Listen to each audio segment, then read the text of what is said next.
Hey, what's up, everyone? This is Drew, and I want to welcome you back to Learn How to See Better. It's the only podcast out there that will improve your vision the longer you listen.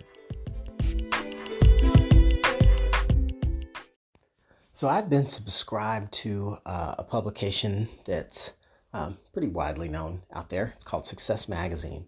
And I was chuckling because not that long ago, I got the recent episode, and on the cover of it, it says, "Forget 2020." And I was like, wait, what? At first it's like, yeah, 2020, the year everyone wants to forget and be done with and have behind us. It's been a doozy, right?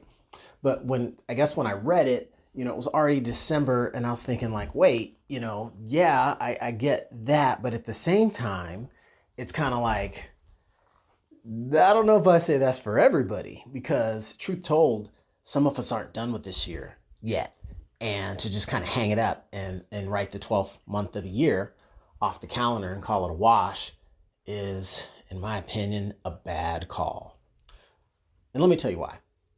So first off, the spirit of the article was better than it was a good article. It was a good article. And it kind of shifted my mind on the idea of like, forget 2020. Wait, some people still have work to do. And I know that a lot of, the areas that I'm thinking about right now do have to do with 2021. They do have to do with the future. However, the key thing about that's relevant in this case is, when you've gone through the things that are relevant to this year and you really start to put it in a container and you really start to reflect and go through the processes of, where'd you go? What'd you do? What'd you learn? Who you see? How did it impact you? What went on around you? How did that change you? Did it change you? Right? And in what ways? What did you learn about yourself?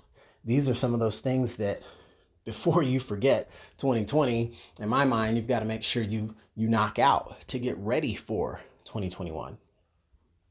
It's kind of like, you hear about stories about people in relationships, right? Guy and girl, Jack and Jill, loving couple, but they don't work out, right? And, sometimes in relationships, it's time to move on. But sometimes people don't know exactly when to move on. Are we really taught like when to move on after a relationship, doesn't end up the way people had hoped, maybe going into it, right? And the idea that, some people have this concept of rebound where, they're quickly back in another relationship, and it's quite convenient to help maybe shift the thoughts and shift the focus onto a new thing versus the old thing. But sometimes when it gets into matters of the heart, you actually have a little period of time where things might need to air out a little bit. You might need that time of solitude to kind of let things die down and accept some of that transition into your life, and know that really, friendly reminder, your happiness shouldn't be, your personal happiness shouldn't be, dependent upon, another person, right? You don't have to have someone else to be happy. We all have to learn how to be happy by ourselves, right? The companionship that we find that's the right fit is nothing but good stuff added on top, extra icing, sprinkles, all that good stuff. But learning to be happy by ourselves is important. And sometimes before you end one relationship, or after you end one relationship and start a new one, you need to have that kind of that headspace cleaned out. You need to be able to air out some of that experience and be able to properly containerize it, assess what went on in it, reflect and project what you want for the future, so that you're clear in that thinking and don't just wind up in another situation that's just like the one you just exited. And so thinking about like the idea of 2020 for most people, or 2021 for most people rather, is that to look ahead, it's going to be important to have a positive mindset regardless of where you're at and what you've been through, unless this is it and it's all a wrap. And that's it for this experience of humanity. Not being the case, more than likely, I'm at least hoping, better days ahead. So let's look to those better days with anticipation, because we can choose anticipation or we can choose anxiety. One's a little bit more faith focus, one's a little bit more fear focus. So, it's just channeling our energy into the future in the right way. And that's going to be part of the secret sauce. So, can you worry about January? That's the question. Can you worry about January yet? Not if you hadn't wrapped up your 2020, right?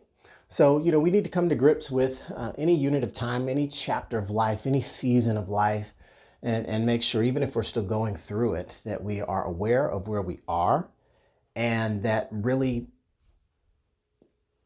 in the big scheme of things, different date markers and time markers are all just labels to put on an extension of our experience, right? You're in a season right now, Christmas falls on a Friday in 2020. That means New Year's falls on a Friday. So, you're just going from Thursday to Friday.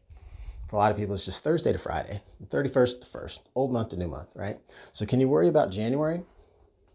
Let January worry about itself. How are you doing today? Today's the gift. Tomorrow's never promised, right? Today's the gift. Make the most of today to make sure you're good to go, that you're set. Get what you need, what you recognize your needs may have become or how they change. Get those needs satisfied. Find a way to get your love tank full, right? Revisit learning how to love yourself better if that's an area of life that you feel you could benefit from. So can you worry about January? Not if you haven't wrapped up 2020 yet.